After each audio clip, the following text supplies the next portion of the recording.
Xeyir söz, xeyir fikir, xeyir əməl, doğru söz, doğru fikir, doğru əməllə. Ürəyiniz zat məşğul olsun, əziz dostlar, əziz izləyicilər. Son günlər bu Türkiyə Respublikasında baş verənlərlə bağlı Azərbaycan və ümumiyyətlə dünyada bu mövzuda çox təəssüf ki, ciddi akademik səviyyədə bir müzakirə görmürəm. Yəni bu mövzuda sırf Türkiyə Cumhuriyyətinin milli maraqlarına söykənən bir yanaşma müzakirələri görmürəm. Hətta bu barədə Reaksiya TV-də xatırlayırsınızsa, Turan Partiyasının başqanı Cahandar Bayağulu bu mövzuda heç bu suala verilişin aparıcısı Zaur Qarboğlu sual ünvanladı, amma bu suala konkret cavab vermədi. Lakin mən Türkiyə televiziyalarında, istər dövlət, istər özəl televiziyalarında bu mövzuda bir geniş izlədim və bu proses necə cəryan elədi və bu proses necə baş verdi, bunun bir ümumi təhlilini biz Milli Fəda Hərəkatı olaraq təhlilini apardıq və gəldiyimiz qənaət ondan ibarətdir ki, Türkiyə Respublikası çox şaxəli bir siyasət yürüdür. Bilirsiniz ki, Türkiyə Respublikasının Mustafa Kemal Atatürk'dən sonra qurduğu bir siyasət var, xarici siyasət var. Təbii ki, Mustafa Kemal Atatürk'ün ortaya qoyduğu Cumhuriyyət ilkələrinə bağlılıq prinsipi var və burada təbii ki, Türkiyə Respublikasının NATO'ya inteqrasiyası Türkiyə Respublikasının həm müstəqilliyinə, həm dövlət müstəqilliyinin qorunmasına hesablanmışdı. Digər tərəfdən Türkiyə Respublikasının dövlət müstəqilliyini qəbul etməyən və inkişafını qəbul etməyən, ümumiyyətlə Türkiyə Respublikasının xarici siyasət kursunda Türk dünyasına yönəlik siyasətinə zərər vuran Rusiya Federasiyası və İran İslam Respublikasının yaratmış olduğu PKK terror təşkilatı var ki, bu terror təşkilatına qarşı effektiv mübarizə aparan Türkiyə Respublikasına ən böyük yardımı təbii ki, NATO qüvvələri ediblər və illərdir Türkiyə Respublikasında təbii ki, Türkiyə Respublikasının xarici siyasətinə zərər vurmaq niyyəti ilə bir çox medialar, xüsusilə Rusiyaya, xüsusi xidmət orqanlarına işləyən medialar, burada Ulusal Televiziyası, Haber Global Televiziyası və Türkiyə Respublikasının hətta uzun illər Cumhuriyyət Halk Partiyasının dövründən bəri fəaliyyət göstərən dövlət televiziyaları konkret şəkildə Rusiya xüsusi xidmət orqanlarının təsiri ilə bir növ anti-NATO və antidemokratik bir atmosferdə bir təbliğat aparırlar. Bilirsiniz ki, 15 iyul 2016-cı il dövlət çevrilişi və 12 sentyabr 1980-ci il dövlət çevrilişi və 28 fevral 1997-ci il postmodern dövlət çevrilişi və təbii ki, 27 may 1960-cı il çevrilişlərinə də yetərincə siyasi qiymət verilməyib. Bu dövlət çevrilişlərinin əslində bir çox medialarda bunun faktiki olaraq NATO tərəfindən gerçəkləşdirildiyi və NATO'nun yaradan Amerika Birləşmiş Ştatlarının Pentagon tərəfindən gerçəkləşdirildiyi iddialar var. Lakin hətta Amerikanın CIA kəşfiyyatının, Amerikanın Milli Təhlükəsizlik Agentliyinin, hətta Amerikanın NSA-in bu proseslərdə əli olduğu iddialar var. Və lakin burada bir məsələ var, mən xüsusi qeyd edeyim ki, bu dövlət çevrilişlərində təməl məqsəd Türkiyə Respublikasının dövlət müstəqilliyinin itirilməsinin qarşısını almaq idi və lakin burada ziddiyyətli məqam var. Ziddiyyətli məqam ondan ibarətdir ki, 15 iyul 2016-cı ildə baş verən hadisədə İran İslam Respublikasının və təbii ki, Amerika Birləşmiş Ştatlarının müttəfiqi olan Səudiyyə Ərəbistanın və Türkiyə Respublikasının müstəqilliyini qəbul etməyən, uzun illər Mustafa Kemal Atatürkün ortaya qoyduğu Cumhuriyyət rejiminə qarşı çıxan Fəthullah Gülen şəbəkəsinin törətdiyi iddia olunur və Fəthullah Gülen şəbəkəsinin ortaya qoyduğu Böyük Orta Doğu projesi əslində Türkiyəni bölməyə, Türkiyənin ərazisində bir Rusiyaya, İrana xidmət edən PKK terror təşkilatının yaradılması əsas yer tutur. Bilirsiniz ki, Türkiyə Respublikasında hazırki vəziyyət nədir? Hazırki vəziyyət necə cərəyan edir? Bunu mən sizə açıqlayayım. Təbii ki, bilirsiniz ki, Cumhuriyyət Halk Partiyası xüsusilə Joe Bidenin prezidentliyi dövründə, demokratların hakimiyyətə gəlməsi dövründə artıq Cumhuriyyət Halk Partiyası parlament seçkilərində, bələdiyyə seçkilərində böyük qələbələr qazandı və bələdiyyələri əldə elədi. 2024-cü ildə də bilirsiniz ki, Joe Bidenin prezidentliyin son dövrlərində böyük demokratik qələbələr qazandı və Ədalət Qalkınma Partiyası çox ağır məğlubiyyətə uğradı.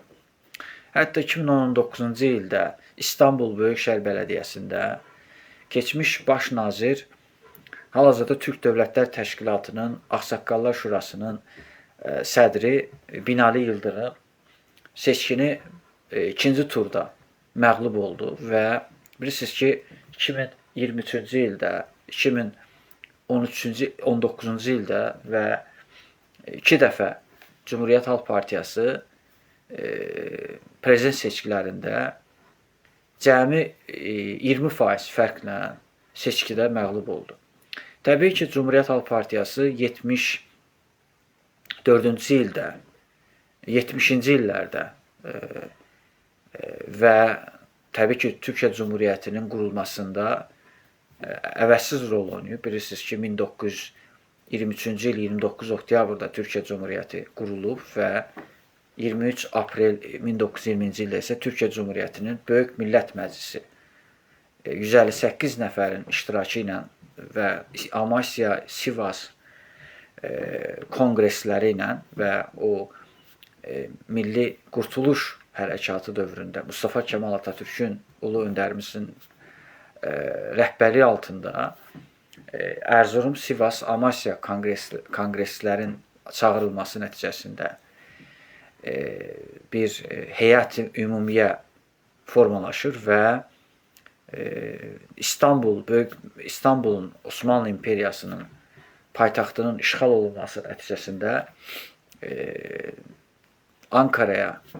Ankara'da toplanan İstanbul, yəni Böyük Millət Məclisi, İstanbul Məclisi Məhbusanın təmsilçiləri, yəni İttihat Tərəqqi Partiyası müxalifətdə bir 100 nəfər səltənət və xilafət dəstəkləyən qüvvələr Türkiyədə 29 oktyabrda keçirilən parlament iclasında iştirak eləmirlər və nəticədə demokratik səsverməklə, yekdilliklə Türkiyə Respublikası elan edilir. Və bu Respublikanın elan edilməsində 3 maddə, təbii ki, burada birinci maddə hakimiyyət şərtsiz və təbii ki, qeydə alınmadan hökumət şəkli cumhuriyyətdir. İkinci maddə təbii ki, Türkiyə Cumhuriyyətinin dini İslamdır.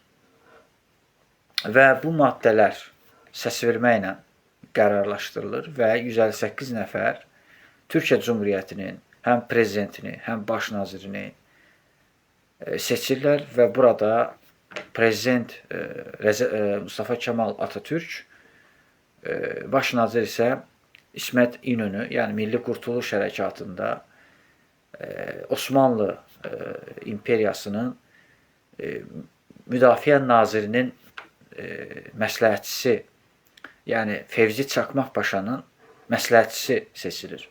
Təbii ki, bu hadisə Türkiyənin tarixində çox önəmli bir mərhələyə gəlir. Bilirsiniz ki, 19 may 1919-cu ildə, bilirsiniz, həmin dövrdə Azərbaycan Xalq Cümhuriyyəti qurulmasından hələ bir yaşı tamam olmamış, Azərbaycan qəzetində böyük öndərimiz Məhəmməd Əmin Rəsulzadə Mustafa Kemal Atatürkə məktub ünvanlayır.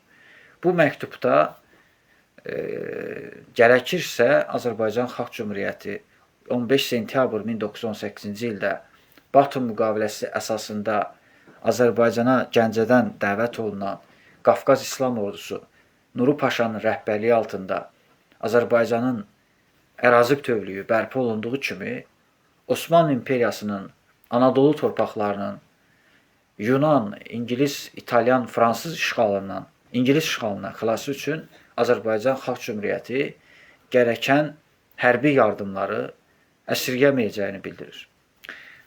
Azərbaycan və Türkiyə tarixşünaslığında bu məsələlər ümumiyyətlə qeyd olunmayıb və ümumiyyətlə bu məxfi şifrəli ştrixlə saxlanılıb. Məhz Milli Fədali Hərəkatı bunu ilk dəfə olaraq Ankara arxivindən, Türkiyə Cümhuriyyəti Milli İstihbarat Təşkilatından bizə ötürülən məxfi məlumatlar əsasında Məhəmməd Əmin Rəsulzadənin 19 may 1919-cu ildə Ankaraya səfər edib və bu gizli keçirilən iclasda Ankaranın o dövrdə hələ bilirsiniz kongresinin, yəni heyətin 16-cı kolordu komutanın, komandirin Mustafa Kemal Atatürkün Canaqqale qazisi olaraq Mustafa Kemal Atatürklə gizlicə görüşməsi, yəni uzaq görən bir Məhəmməd Əmin Rəsulzadənin uzaq görənliyi onda idi ki, Məhəmməd Əmin Rəsulzadə öz proqramını, Cümhuriyyət proqramını təqdim eləyir və qeyd edir ki, artıq Cümhuriyyət qurulmalıdır Osmanlı İmperiyasında və burada Əhməd bəy oğlu da iştirak eləyir. Əhməd bəy oğlu, bilirsiniz, Nuru Paşanın müşaviri idi və o cümlədən Mustafa Kemal Atatürkün məsləhətçisi idi.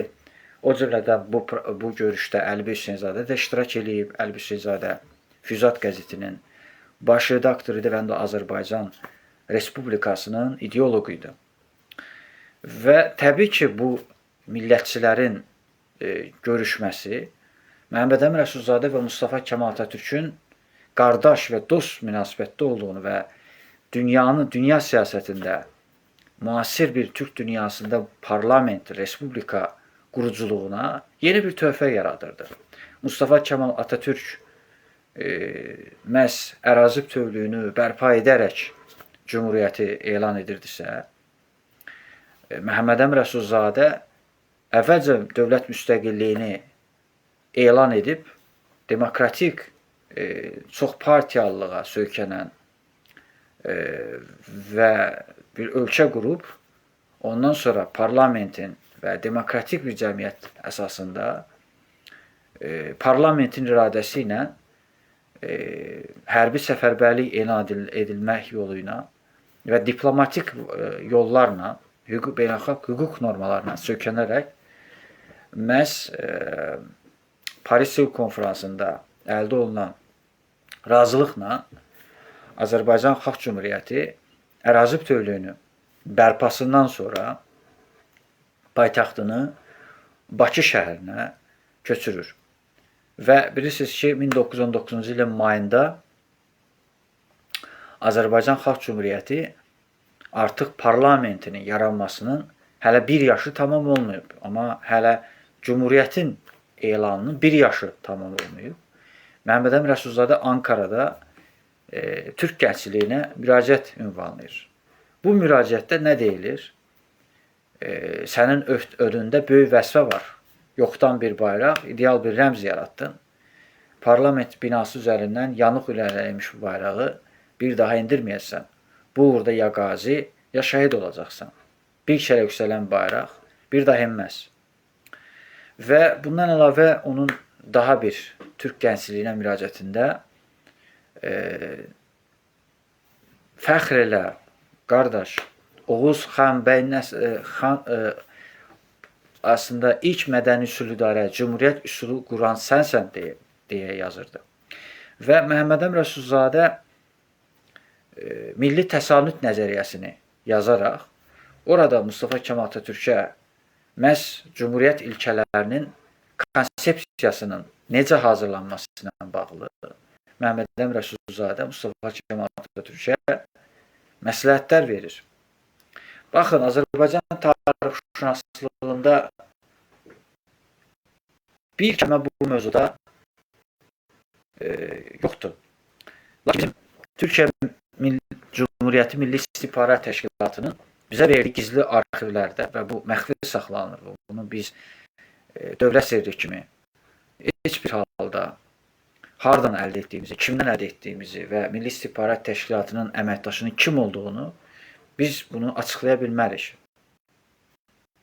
Amma fakt budur ki, Məhəmməd Əmin Rəsulzadə Mustafa Kemal Atatürkə istiqamət verib ki, gələcəkdə 29 oktyabra gedən bir cumhuriyyət ideyasını, cumhuriyyət elan edəcək yolunu göstərib.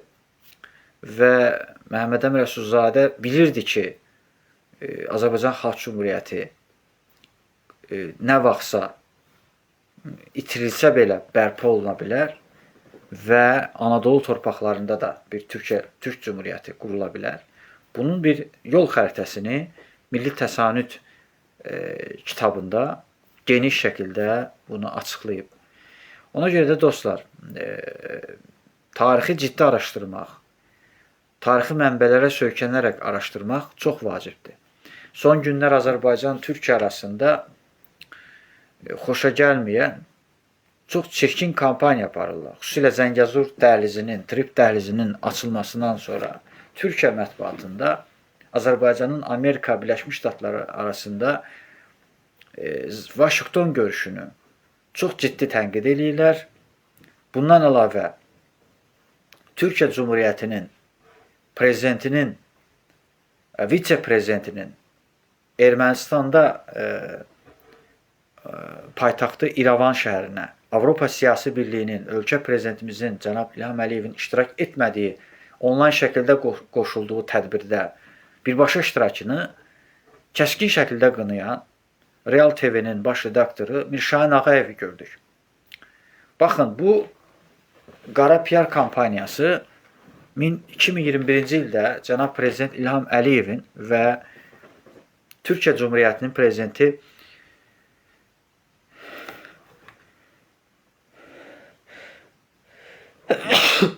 Rəcəb Tayyib Ərdoğan arasında imzalanan Şuşa bəyannaməsinə tamamilə ziddir. Üstəlik də bu müqavilə Ulu Öndərimiz Heydər Əliyevin hakimiyyətə gəldiyi 15 iyun parlamentin sədr seçildiyi 93-cü il dönümünün yəni il dönümündə baş verib. Yəni 2021-ci ildə baş verib və 93-cü il hadisəsindən hardasa 27 il ötür. 28 il ötməsindən sonra baş verib.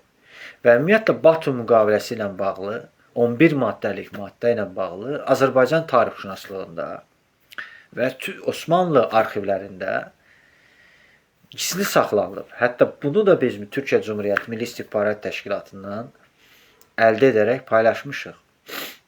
Hətta Wikipedia belə bu paylaşımlara icazə verməyib. Çox qəribədir, bizim paylaşımlarımızı silsələr də biz Milli Fədai Hərəkatının səhifəsində Milli İstihbarat Təşkilatından bizə verdiyi gizli arxivləri, gizli arxiv sənədləri biz paylaşırıq, amma kimlər tərəfindən, hansı əməkdaş tərəfindən bizə ötürüldüyünü açıqlamırıq. Bir sözlə, biz Milli Fədai Hərəkatı olaraq 1905-ci ildə yaradılan Difai Təşkilatının ənənələrini insanlara yaşadırıq və insanlara təqdim edirik. Baxın, bizim bir çox illüziyalar var ki, Yer gəlmişəm bugün 1-ci Qarabağ müharibə iştirakçısı Kənan Baskalın Xalq Cəbhəsi sədrinin mühafizəçisinin Ağır Cinayətlər Məhkəməsində iştirak elədik. Baxmayaraq ki, orada Xalq Cəbhəsinin üzvləri xatirə şəkili çəkiblər. Hətta bizim heç şəklimiz də orada yoxdur. Biz şəkil çəkdirmək istəmədik.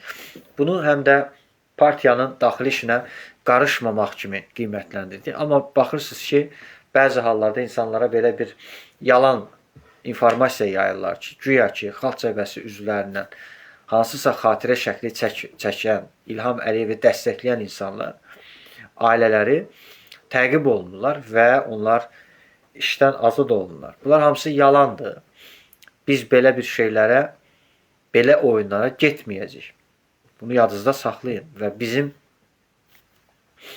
Xalq Cəbhəsinin sədrləri ilə, üzvləri ilə bizim ona görə şəklimiz yoxdur ki, biz hüquqi cəhətdən haqqımız yoxdur ki, onlarla xatirə şəkli çəkək. Çünki biz partiya üzvü deyilik və biz təşkilatıq. Biz dövlətimizi idarə edən, dövlətimizi qoruyan təşkilatıq, dövlətimizi quran təşkilatıq. Ona görə bizim təşkilatla ciddi şəkildə hesablaşmaq məcburiyyətində qalıblar. Bunu mən təm məsuliyyətlə deyirəm ki, bütün dövlət orqanlarımız bizim fəaliyyətimizi həm təqdir eləyir, həm də bizim fəaliyyətimizlə hesablaşırlar. Və bizim verdiyimiz qərarlar prezident administrasiyasına da çatdırılır və dolayısıyla da cənab prezidentə də çatdırılır. Ona görə bizim fəaliyyətimiz tam məsuliyyətlə, tələbkarlıqla və hər hansı bir qanun pozuntusuna yol verən şəxslərin cəzalandırılmasıdır və biz hətta gizli və əsaslarla hətta bu məlumatları bəzi hallarda Dövlət Təhlükəsizlik Xidmətinə də ötürürük. Amma məlumatları Milli İstihbarat Təşkilatına alıb Dövlət Təhlükəsizlik Xidmətinə ötürürük. Bizim fəaliyyət istiqamətimiz bu şəkildədir. Ona görə də bizim fəaliyyətimizə, bizim çalışma şəklini insanlarımız bilsinlər. Biz heç bir halda Rusiyanın xüsusi xidmət orqanlarına heç bir məlumatı almırıq. Çünki etibarlı mənbə hesab eləmirik. Amma bugün görürük ki, xaricdə oturan blogerlərin 99%-i Rusiya xüsusi xidmət orqanlarına alırlar məlumatları və bizim dövlət sirlərimizi ifşa eləməklə məşğuldurlar. Bizim ayrı-ayrı məmurlarımız haqqında xoşa gəlməyən dezinformasiyalar yayırlar. Nəysə, mövzudan yayınmayaq, Türkiyə məsələsinə gələk. Deməli, Türkiyədə nə baş verir? Bilirsiniz ki, Əkrəm İmamoğlu həbs olunur Bakıya gəldiyinə görə və Türk şəhidliyini ziyarət elədiyinə görə, Osmanlının, Azərbaycanın, Qafqaz İslam Ordusunun Azərbaycanı xilas eləyən şəhidləri ziyarət elədiyinə görə və Azərbaycanın xilaskarı 18 oktyabr İstiqlal bəyannaməsini Naxçıvan Muxtar Respublikasında dalğalandıran və imzalayan, Azərbaycanın Mustafa Kemal Atatürkü elan edilən, əsl Atatürkü olan Heydər Əliyev abidəsini ziyarət elədiyinə görə Fəthullah Gülen şəbəkəsi onun barəsində cinayət işi açıb. Güya ki, o korrupsiya ilə hansısa formada məşğul olub. Və sual olunur ki, ölkəsini sevən, vətənini sevən, dövlətini sevən, Mustafa Kemal Atatürkün ideallarına xidmət edən, NATO'nun inteqrasiyasını, NATO çərçivəsində ölkənin müstəqilliyini qoruyan və o cümlədən NATO çərçivəsində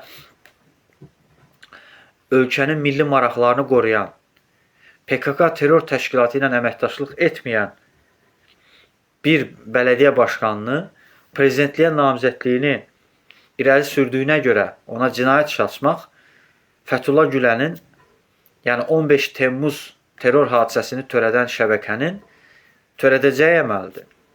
Fəthullah Gülen şəbəkəsi hələ də məhkəmə hakimiyyətini tam işğal edib.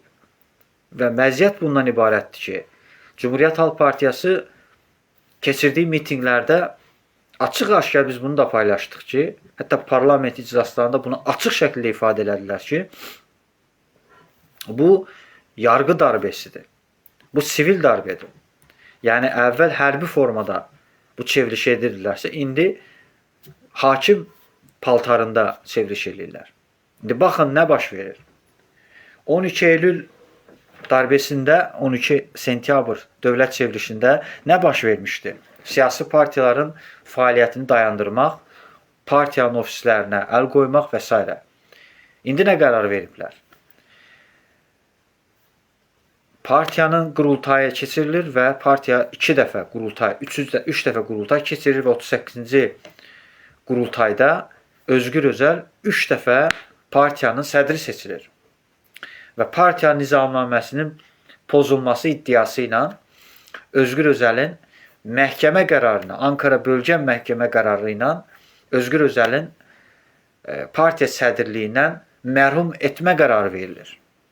Baxın, biz Türkiyə Cumhuriyyətinin, Türkiyə dövlətinin prizmasından baxanda nəyin şahid oluruq?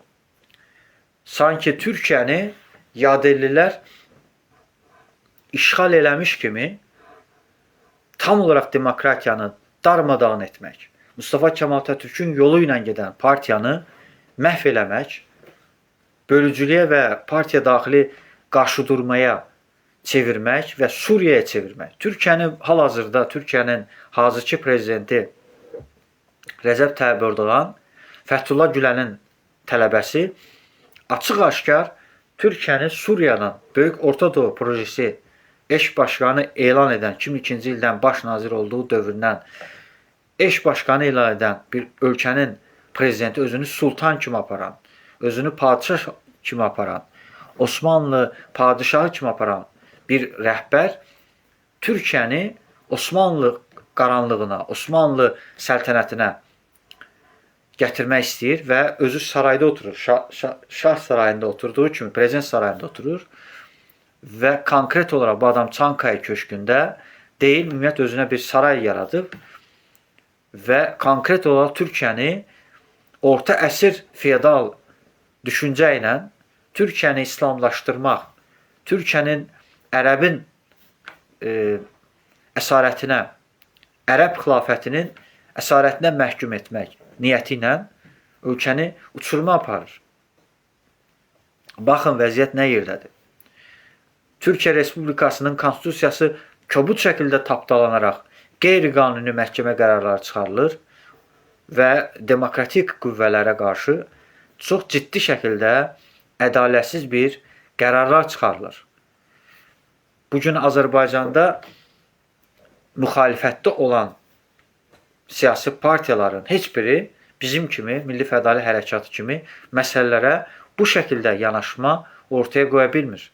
İndi sual olunur, Kemal Kılıçdaroğlu hansı hüquqla, hansı əsasla seçkilərdə məğlub olmuş, prezident seçkilərində məğlub olmuş bir xain və üstəlik də Azərbaycanın Respublikasının Türkiyə ilə imzaladığı Şuşa bəyannaməsinə zidd olaraq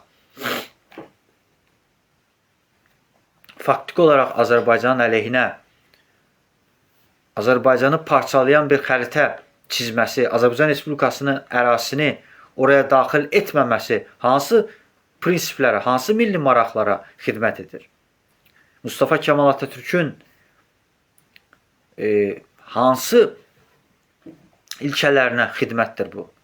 Unutmayın, Mustafa Kemal Atatürk ilkələrinin birində millətçilik, milliyyətçilik, yəni vətəndaş millətçiliyi nəzərdə tutulur.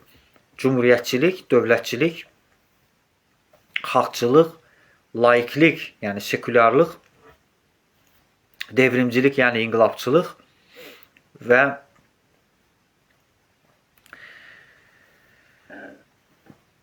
bu cür ilkələrlə Türkiyə dövləti özünün konstitusiyasında və ritualında bunu tam əks etdirən bir partiya bugün baxmayaraq ki, bələdiyyə seçkilərində qalib gəlib, parlament seçkilərində qalib gəlib.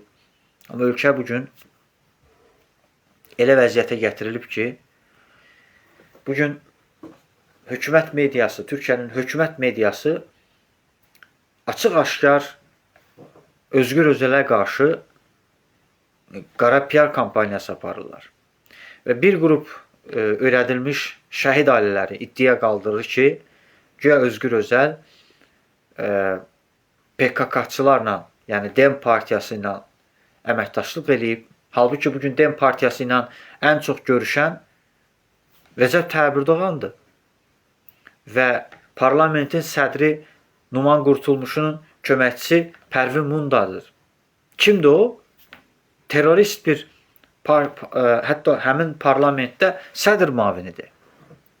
Və sual olunur, Türkiyə dövlətini qurmuş bir partiyanın niyə üzvləri, millət vəkilləri, məsələn, Ali Mahir Başarır, niyə parlamentin sədr müavini ola bilməz?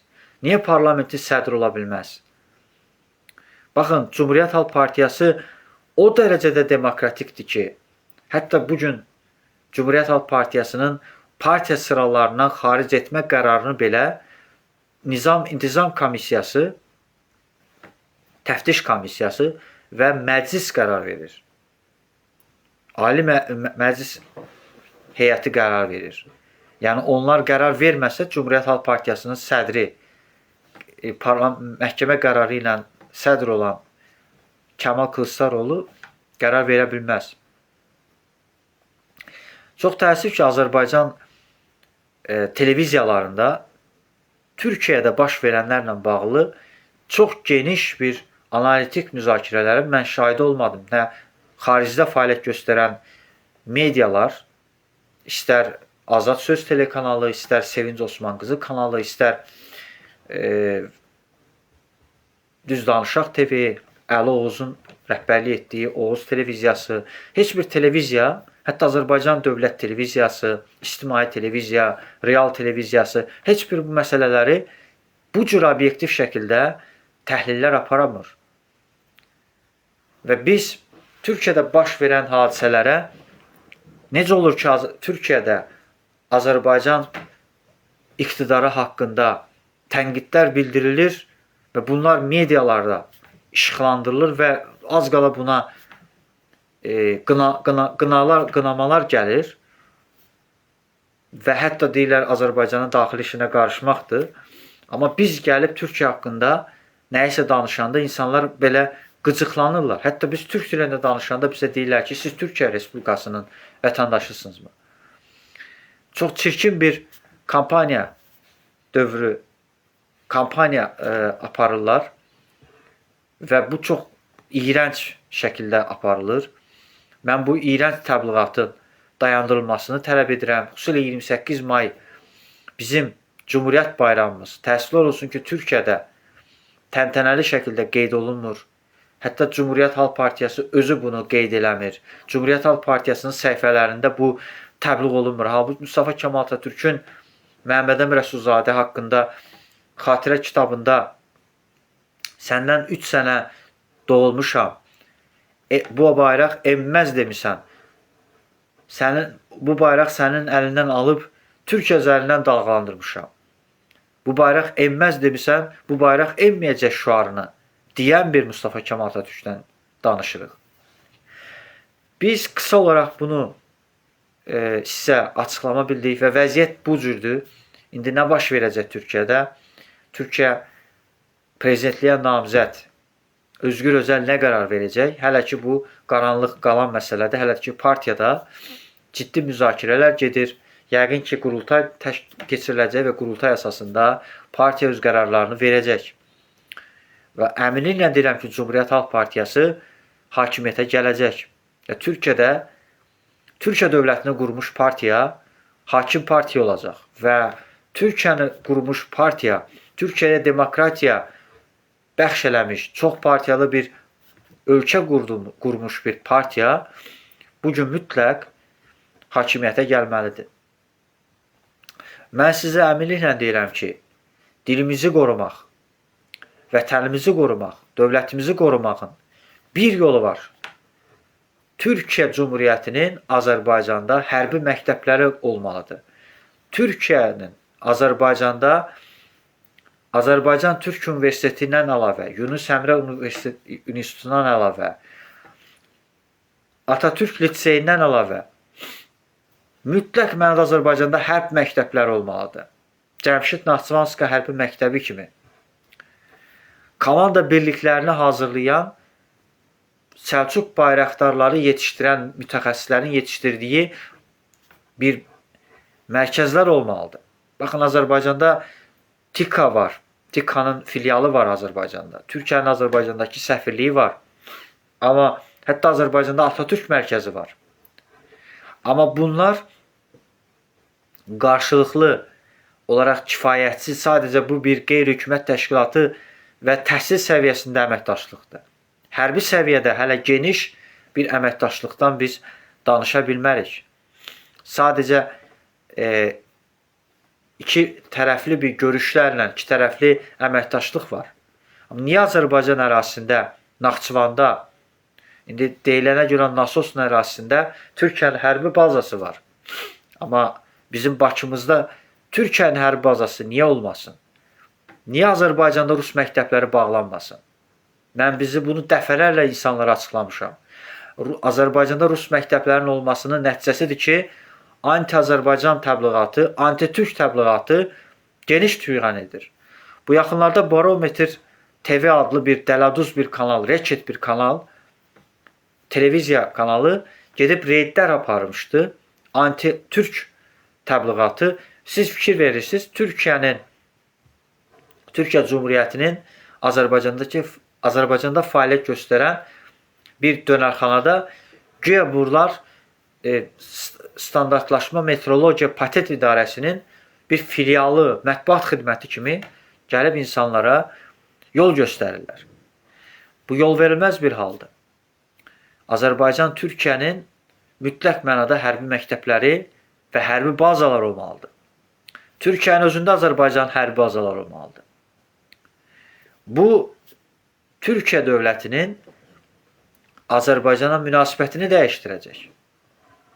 Və Turanın qurulması üçün böyük mənada bir tribuna yaranacaq. İndi deyilənə görə Azərbaycanın məşhur xalq artisti Azərə xanım Fələstin deyə AKP partiyasının təbliğatçısına çevrilib. Axı, Azərin xanım niyə AKP-nin təbliğatçısı olmalıdır?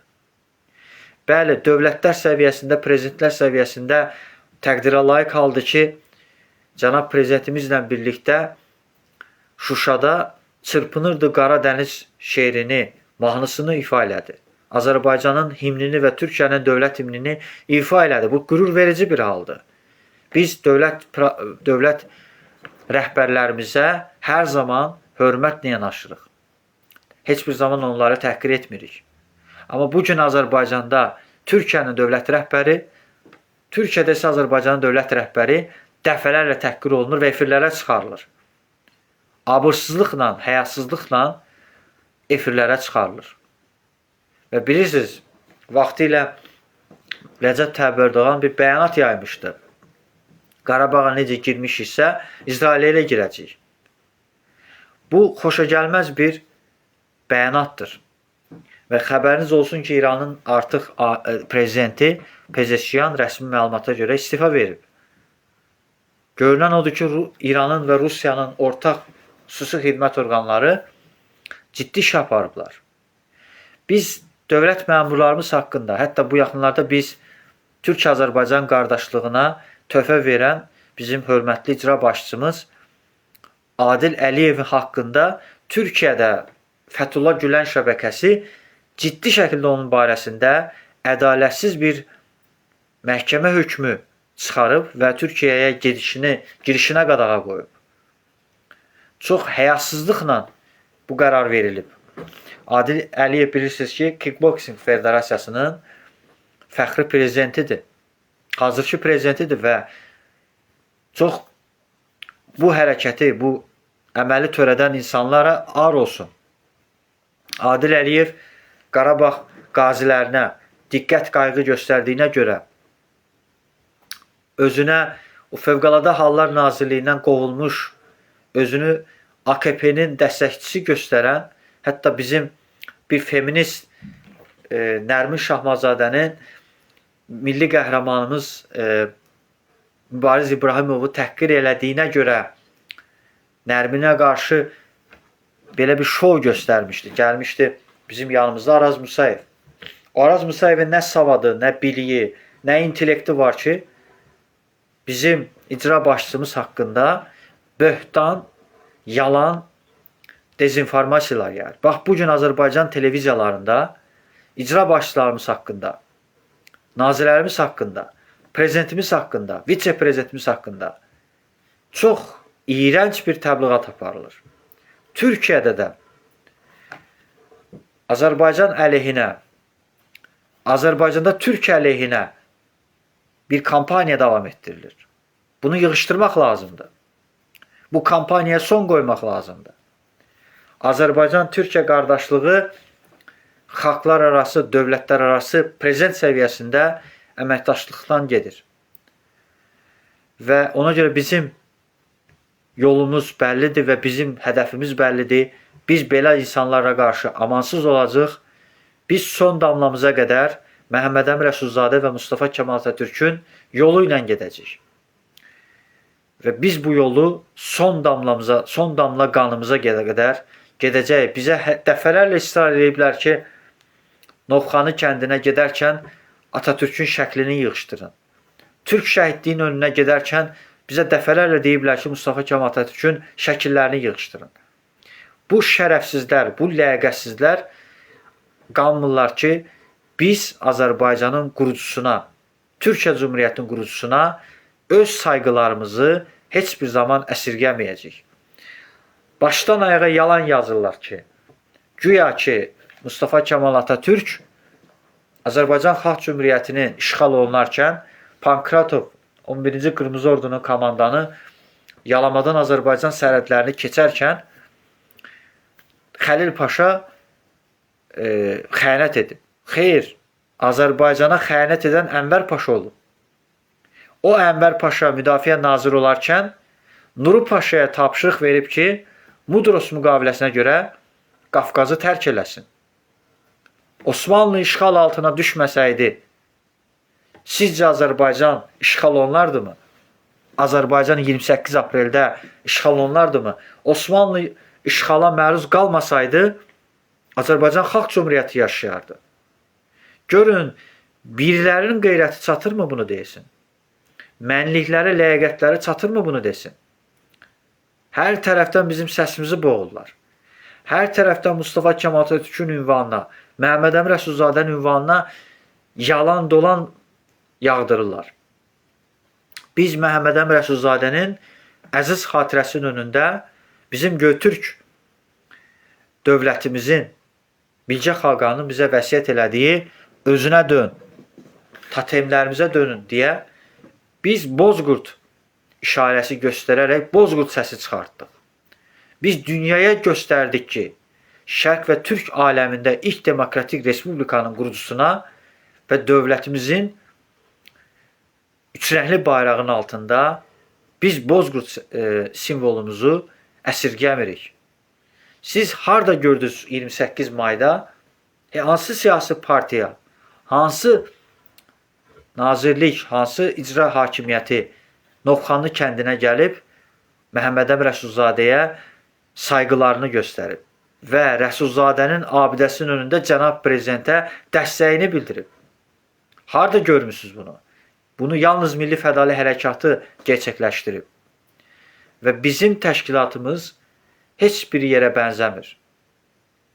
Nə ülkə ocaqlarına bənzəyir, Atatürkçü düşüncə dərəcəyinə bənzənir, Atabəy 19 Atatürk ocağına bənzəyir. Baxın, Atabəy Türk ocağı bizim barəmizdə, bizim təşkilatımız barəsində xoşa gəlməyən bir rəy formalaşdırdı. Qeyri-qanuni şəkildə bizi təşkilatdan ixrac elədi. Heç bir rəsmi bəyanat olmadan bizi xaric elədi. Bizi hətta baş polis idarəsinə çağıranda belə bizə heç bir halda cinayət işi açmadılar. Çünki biz şəffaf fəaliyyət göstərən, vətənimizi, dövlətimizi yad əllərə verməyən, düşmənlərə təslim olmayan təşkilatlardan biriyik. Biz dövlətimizi quranlar, dövlətimizi qoruyanlar, dövlətimizi idarə edənlərdənik.